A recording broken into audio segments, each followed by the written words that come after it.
रामाय रामचन्द्राय रामभद्राय वेधसे रघुनाथाय नाथाय सीतायाः पतये नमः। अञ्जनानन्दनं वीरं जानकीशोकनाशनं कपीशमक्षहन्तारं वन्दे लङ्काभयङ्करम्। कूजन्तं राम रामेति मधुरं मधुराक्षरम् आरुह्य कविताशाखां वन्दे వాల్మీకికోకిలం. శ్రీమద్ రామాయణ రసవాహినిలో యుద్ధకాండము శ్రీరామ పట్టాభిషేకంతో ముగిసింది. ఇక తరువాత ఉత్తరకాండము. శ్రీరామ పట్టాభిషేకం అయిన తరువాత అందరూ కూడా లోకమంతా ఎంతో ఆనందించింది. చాలామంది ఋషులు శ్రీరాముని అభినందించడానికి అయోధ్య వైపు బయలుదేరారు. ప్రముఖమైనటువంటి ఋషులందరూ తూర్పు దిక్కు నుండి, దక్షిణ దిక్కు నుండి, పశ్చిమ దిక్కు నుండి, ఉత్తర దిక్కు నుండి అత్రి, విశ్వామిత్రుడు, గౌతముడు, జమదగ్ని, కౌశేయుడు, ఆత్రేయుడు, అగస్త్యుడు మొదలైనటువంటి ఋషులందరూ కూడా అయోధ్యకు వచ్చారు. వచ్చి ద్వారపాలకుని దగ్గర చెప్తున్నారన్నమాట, మేమందరం కూడా శ్రీరాముణ్ణి అభినందించడానికి వచ్చాము, నువ్వు వెళ్ళి ఈ విషయాన్ని శ్రీరామునికి తెలియచేయి అంటే, ఎంతో నీతిమంతుడు, ధైర్యశాలి, బుద్ధిశాలి అయినటువంటి ఆ ద్వారపాలకుడు విషయాన్ని వెంటనే గ్రహించాడు.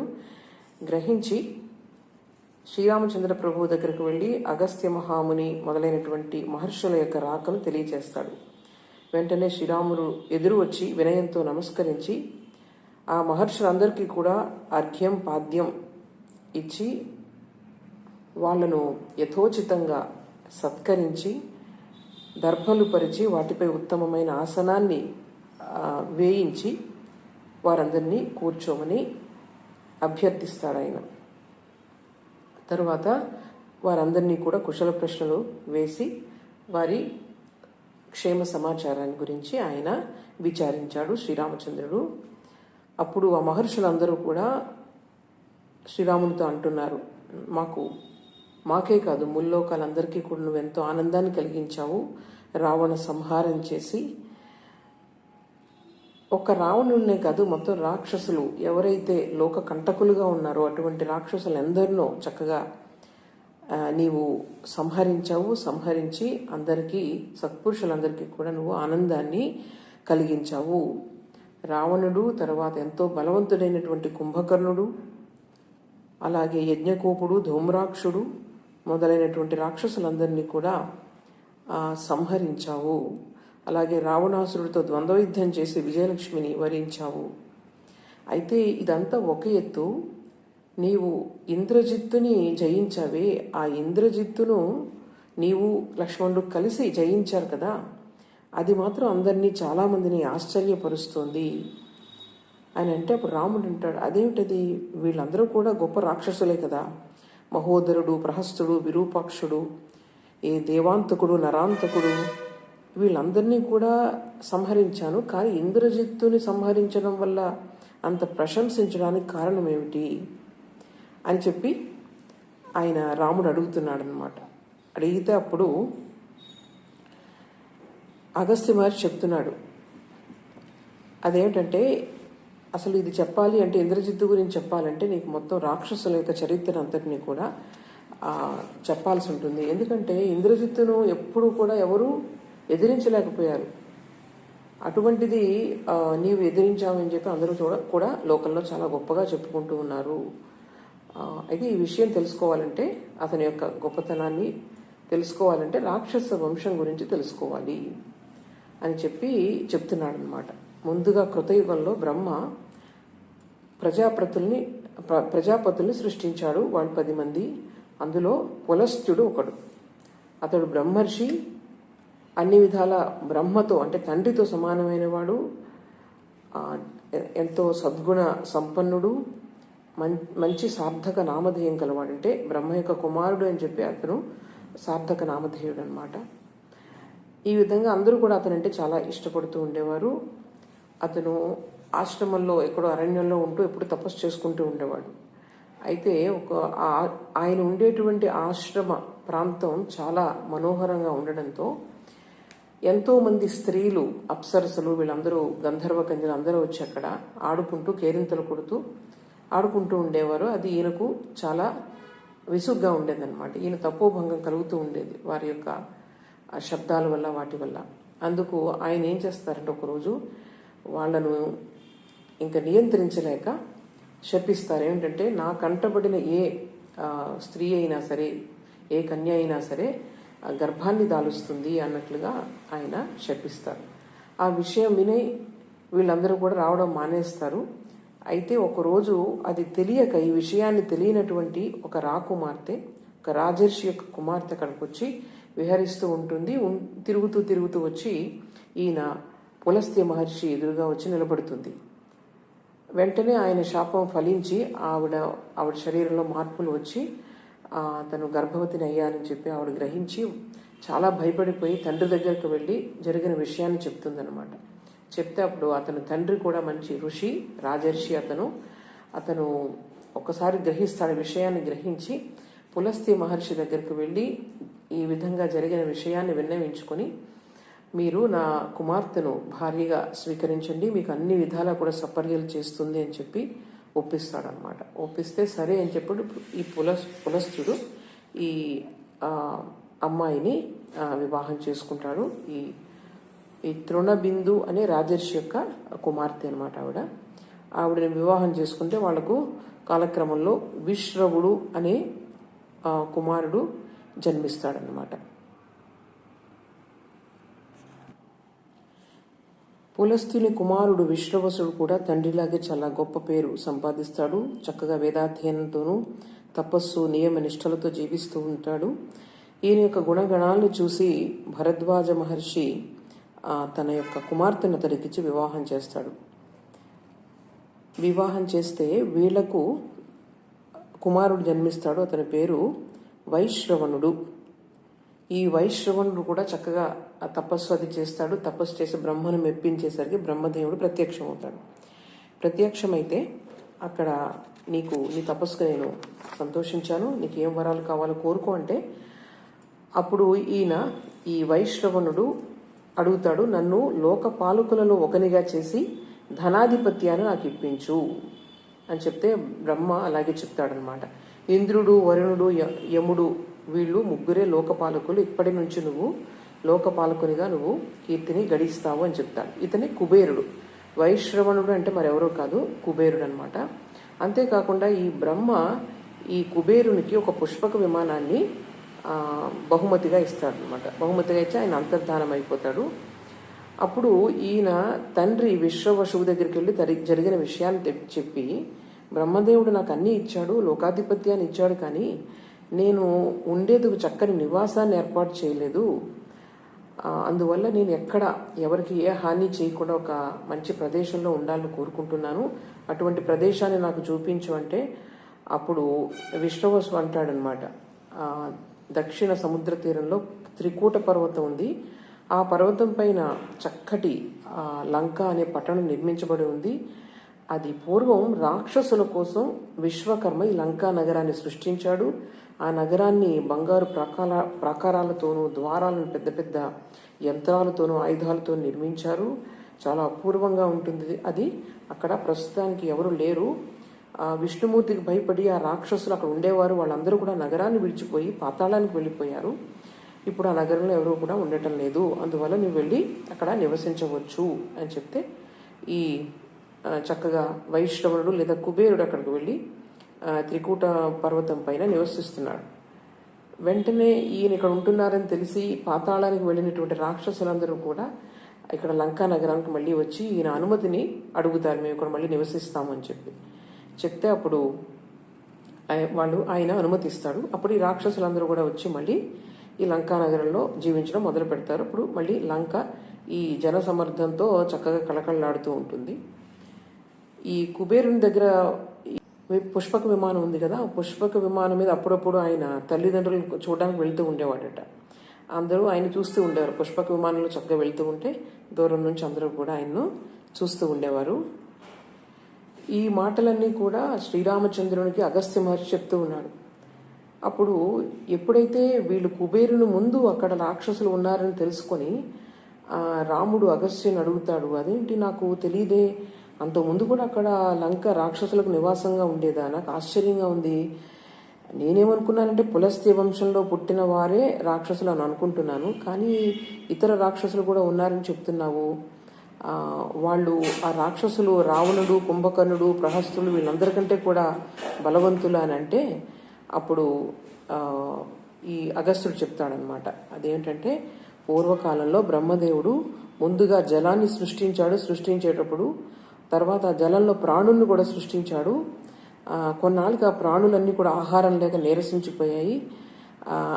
నీరసించిపోయి బ్రహ్మ దగ్గరికి వెళ్ళి మొరపెట్టుకున్నాయన్నమాట. మాకేం చేయాలో అర్థం కావటం లేదు అంటే అప్పుడు బ్రహ్మ వాళ్ళందరికీ కూడా మంచి శక్తియుక్తులన్నీ ఇచ్చి మీరు ఇక్కడే ఉంటూ ఉండండి, జలరాశిని మీరు కాపాడుతూ ఉండండి అంటే వాళ్ళందరూ కూడా అట్లాగే మేము రక్షిస్తామన్నారట. సో మేము రక్షిస్తాము అని వీళ్ళందరూ కూడా రాక్షసులుగా మారారు. ఈ రాక్షసుల్లో హేతి, ప్రహేతి అనే రాక్షస నాయకులు వాళ్ళిద్దరు కూడా సోదరులు ఉండేవారు, చాలా బలవంతులు. అందులో ప్రహేతి అన్నవాడు చాలా ధార్మికుడు, కానీ హేతి అన్నవాడు మాత్రం యముని యొక్క సోదరి అయినటువంటి భయం అనే కన్యను వివాహం చేసుకున్నాడు. ఆవిడ పేరుకు తగినట్లుగానే చాలా భయంకరంగా ఉండేది. వీళ్ళకేమో విద్యుత్కేశుడు అనే కొడుకు పుడతాడు. ఆ విద్యుత్కేశుడు యుక్త వయసుకు రాగానే అతనికి సాలకటంకట అనే అమ్మాయిని ఇచ్చి పెళ్లి చేస్తారనమాట. పెళ్లి చేస్తే నెమ్మదిగా వాళ్ళిద్దరూ హాయిగా ఉంటూ ఉంటారు. ఈ లోపల ఆవిడ గర్భవతి అయితే ఆవిడకి ఆ పిల్లల సంతానం కలగడం ఇష్టం ఉండదన్నమాట. అందువల్ల ఎక్కడో కలిగిన సంతానాన్ని ఎక్కడో కొండల్లో వదిలేస్తుందట. వదిలేస్తే అప్పుడు ఆ శిశువుని, ఈ ఆహారం లేక అలమటించిపోతూ ఉన్నటువంటి ఆ శిశువుని పార్వతీ పరమేశ్వరులు అటు వెళ్తూ చూస్తారట. చూసి అతన్ని వీళ్ళు పెంచుతారు. చక్కగా పెంచేసరికి కొంచెం దైవీ లక్షణాలతో ఈ అబ్బాయి పెరుగుతాడు. అక్కడ పెరిగితే అతనికి సుకేషుడు అని నామకరణం చేస్తారు. సుకేషుడు అని నామకరణం చేసి శివుడు ఎన్నో అతను వరాలను ఇస్తాడు. తనే పెంచాడు కాబట్టి చక్కటి వరాలను ఇస్తాడు. ఇష్టం వచ్చినట్లు ఆకాశంలో తిరగడానికి విమానాన్ని కూడా ఇస్తాడు. అప్పటి నుండి కూడా ఈ సుకేషుడు ఆకాశ మార్గంలో చక్కగా విహరిస్తూ ఈశ్వరుని యొక్క సాన్నిధ్యంలో ఉంటూ దేవతలందరికీ కూడా చాలా ప్రీతిపాత్రుడయ్యాడట. ఇటువంటి చక్కగా సుగుణాలతో ఉన్నటువంటి ఈ సుకేషునికి ఒక గంధర్వుడు తన కుమార్తె దేవవతినిచ్చి వివాహం చేస్తాడనమాట.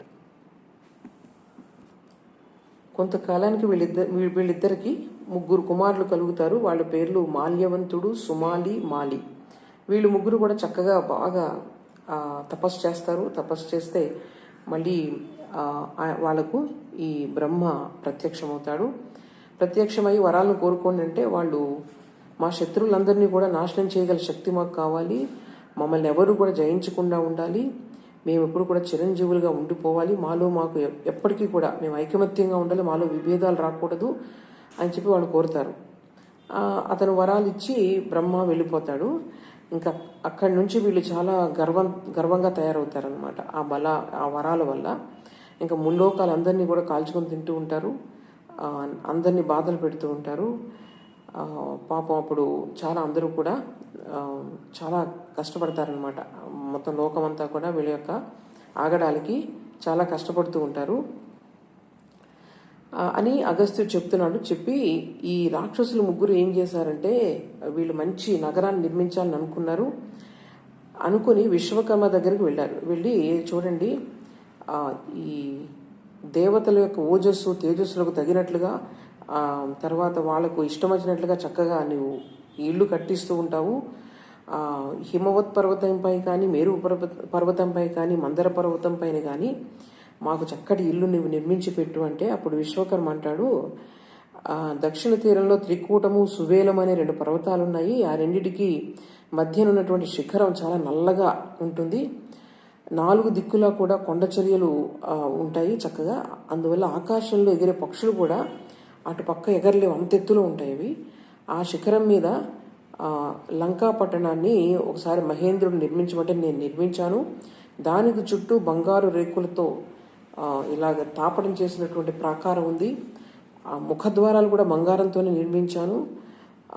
అటువంటి లంకానగరం శత్రువులతో అసలు ఎదిరించలేరు ఎవరు కూడా. అటువంటి లంకానగరంలో మీరు నివసించండి, మిమ్మల్ని శత్రువులు ఎవరు ఏం చేయలేరంటే వెంటనే ఆ రాక్షస వీరులు ఆ లంకానగరంలో వాళ్ళ నివాసం ఏర్పాటు చేసుకుంటారు. తరువాత వీళ్ళు ముగ్గురికి నర్మద అనేటువంటి గంధర్వ స్త్రీ తన ముగ్గురు కుమార్తెలను ఇచ్చి సుందరి, కేతమతి, వసుధ వీళ్ళు ముగ్గురిని ఇచ్చి వివాహం చేస్తుందన్నమాట. వివాహం అయిన తర్వాత వీళ్ళు చాలా ఆనందంగా ఉంటారు. కానీ అందరినీ కూడా సత్పురుషులందరినీ కూడా వేధించడం మొదలు పెడతారు. ఆ వరాల గర్వంతో వాళ్ళు లోకాలను పీడించుకు తింటూ ఉంటే అప్పుడు అందరూ వచ్చి మహేశ్వరుడి దగ్గరికి వచ్చి అడుగుతారనమాట. వరాల చేత గర్వితులై ఆ ముల్లోకాల వాళ్ళను సుకేషుని కుమారులు అదే ముప్పు తిప్పలు పెడుతూ ఉన్నారు. మా ఆశ్రమాలకు వాటికి కూడా ఏ విధమైన రక్షణ లేకుండా పోయింది. వాళ్ళు దేవతలు కూడా స్వర్గం నుండి వెళ్ళగొట్టి వాళ్ళే దేవతల్లాగా వ్యవహరిస్తూ ఉన్నారు అంటే అప్పుడేమో ఈశ్వరుడు అంటాడనమాట, చూడండి నేనే కదా సుకేషునికి వరాలు ఇచ్చాను, అందువల్ల ఆ రాక్షసులు నేను చంపలేను, అయితే వాళ్ళు ఎవరి వల్ల చంపబడతారో మీకు మాత్రం ఉపాయాన్ని చెప్తాను, మీరు విష్ణుమూర్తి దగ్గరికి వెళ్ళి శరణు కోరుకోండి, ఆయనే వాళ్ళని చంపగలిగేటటువంటి సమర్థుడు అని సలహా ఇస్తాడు ఈశ్వరుడు. అప్పుడు వీళ్ళందరూ కూడా అక్కడికి వెళ్తారు. శ్రీ మహావిష్ణువు దగ్గరికి వెళ్ళి ఆయన స్తుతించి, ఈ సుకేషుని పుత్రులు ముగ్గురు మమ్మల్ని అందరినీ స్థానభ్రష్టులను చేసేశారు, వాళ్ళు మమ్మల్ని ఆక్రమించుకున్నారు, మా రాజ్యాలను, లంకలో త్రికూట పర్వతంపై నివాసాన్ని ఏర్పాటు చేసుకుని ఆ పట్టణం లోపలికి అసలు ఎవ్వరూ లోపలికి వెళ్ళలేరు, అటుపక్క ఒక ఆకాశ మార్గంలో ఒక పక్షి కూడా అటు వెళ్ళలేదు, ఈ విధంగా వాళ్ళు లంకా పట్టణంలో నివసిస్తూ మమ్మల్ని అందరినీ కూడా బాధిస్తూ ఉన్నారు అని చెప్పి ఆయనకు విన్నవించుకుంటే, సరే నేను వాళ్ళని శిక్షిస్తాను, మీరేం బాధపడకండి, నేను వాళ్ళని చంపుతానని చెప్పి విష్ణుమూర్తి అభయం ఇస్తాడు. అయితే ఈ విషయం వీళ్ళందరూ సమావేశమై విష్ణుమూర్తిని అడిగారని చెప్పి అక్కడ ఈ ముగ్గురికి తెలుస్తుంది, మాల్యవంతుడు వీళ్ళ ముగ్గురికి తెలుస్తుంది. తెలిసి వీళ్ళు అంటారు, చూడండి వాళ్ళు ఏదో మన మీద దండెత్తి రావడానికి పన్నాగాలు చేస్తున్నారంటే అందులో ఒక రాక్షసుడు అంటాడు, విష్ణుమూర్తికి మనకు ఏ వైరం లేదు కదా, మనకున్న వైరం అంతా కూడా దేవతలతోనే ఉంది కాబట్టి వీళ్ళు వెళ్ళి ఆయనకు అన్ని చాడీలు చెప్తున్నారు, ఆయన తప్పేం లేదు, అందువల్ల మన దేవతలందరినీ కూడా సంహరిద్దాము అని చెప్పి దేవతల మీద వాళ్ళు యుద్ధానికి బయలుదేరుతారు. యుద్ధానికి బయలుదేరిన తర్వాత పాపం వీళ్ళని ఈ విధంగా బాధిస్తూ ఉంటే అప్పుడు శ్రీ మహావిష్ణువు వచ్చి వీళ్ళతో యుద్ధం చేస్తాడు. అది వాళ్ళు విష్ణువుకి వీళ్ళ ముగ్గురికి కూడా భయంకరమైనటువంటి యుద్ధం జరుగుతుంది. ఆ యుద్ధం జరగడం వల్ల ఆ భయానికి వీళ్ళు రాక్షసులు అందరూ కూడా ఈ రసాతలానికి వెళ్ళిపోతారు. రసాతలానికి వెళ్ళిపోయి అక్కడ నివాసాన్ని ఏర్పరచుకుంటారు. ఇది కథ అనమాట. ఏ విధంగా లంకలో ఉన్నటువంటి రాక్షస పుత్రులు రసాతలానికి వెళ్ళారు అని చెప్పి శ్రీరామచంద్ర ప్రభు అగస్త్యుని అడుగుతున్నాడు కదా, అది అగస్త్య మహర్షి చెప్తున్నారు. ఈ శ్రీ మహావిష్ణువు వీళ్ళందరినీ దండెత్తడం వల్ల వీళ్ళపైన వాళ్ళందరూ ఆ ధాటికి తట్టుకోలేక వాళ్ళు ఈ రసాతలానికి వెళ్ళిపోయి అక్కడ నివసించడం మొదలుపెట్టారు అని చెప్పి. సరే, ఇక్కడ కొంతకాలం తర్వాత ఈ సుమాలి, మాలి, మాల్యవంతుడు వీళ్ళు ముగ్గురు సుకేషుని యొక్క కుమారులు కదా. కొంతకాలానికి సుమాలి ఈ పాతాళ నుంచి భూలోకానికి వెళ్తూ ఉండేవాడు మధ్య మధ్యలో. అట్లా భూలోకంలో వెళ్ళేటప్పుడు ఒక రోజు అతడు కైకసి అనే చక్కటి రూపవతి అయినటువంటి కుమార్తెను తీసుకొని వెళ్తాడు. తీసుకొని వెళ్ళి అంటాడనమాట, నీకు యుక్త వయసు వచ్చింది, నీకు వివాహం చేయాలని నేను అనుకుంటున్నాను, ఎవరి ద్వారా నీ వంశంలో నీకు చక్కటి సంతానం కలుగుతుందో అటువంటి ఈ విశ్రవసువు అని ఋషి ఉన్నాడు, ఆ విశ్రవసువు దగ్గరికి వెళ్ళి నీవు అతని భార్యగా అయితే కనుక చక్కటి సంతానం నీకు కలుగుతుంది, అతన్ని నీవు వివాహం చేసుకుంటే మంచి తేజస్సు గల కుబేరుని వంటి పుత్రులను నువ్వు కలగలుగుతావు అని చెప్తే అప్పుడు కైకసి తండ్రి మాట విని ఆ విశ్రవసువు యొక్క ఆశ్రమానికి వెళ్తుందనమాట. అంటే కుబేరుని తండ్రి అక్కడికి వెళ్తే అప్పుడు ఈవిని చూస్తాడు విశ్రవసువు. ఏంటి కారణం ఏంటంటే తన యొక్క కోరికను చెబుతుందనమాట, మీ ద్వారా ఉత్తమమైనటువంటి సంతానాన్ని పొందడానికి నేను ఇక్కడికి వచ్చాను అంటే.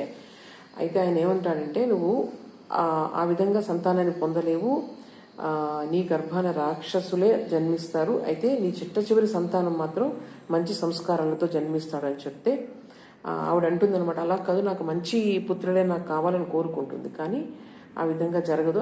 అప్పుడు ఆ విధంగా అని చెప్తాడు ఆయన. చెప్పిన తర్వాత వివాహం చేసుకుంటాడు. చేసుకున్న తర్వాత మొట్టమొదటి పుట్టింది 10 తలలతో పుడతాడు, అది రావణుడు, రావణాసురుడు.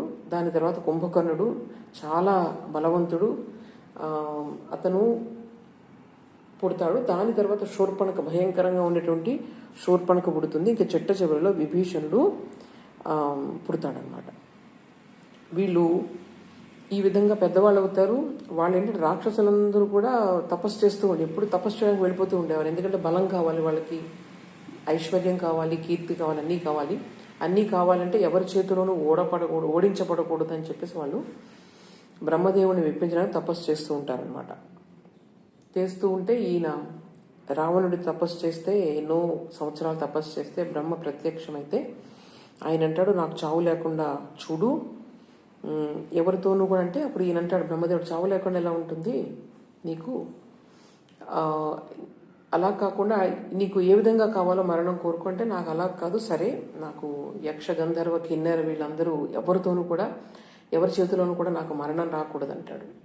కేవలం నరులు వానరులు వీళ్ళు ఆయన చెప్పడం మర్చిపోతాడో, మళ్ళీ వాళ్ళు కేవలం మానవులే కదా అనే దానితో ఆయన వదిలేస్తాడో తెలియదు. ఈ నరుల్ని వానరుల్ని అతను చెప్పడు. మిగిలిన ఎవరి చేతిలోనూ కూడా నాకు మరణం రాకూడదని చెప్తే బ్రహ్మదేవుడు అలాగే అని చెప్పి వరం ఇస్తాడు.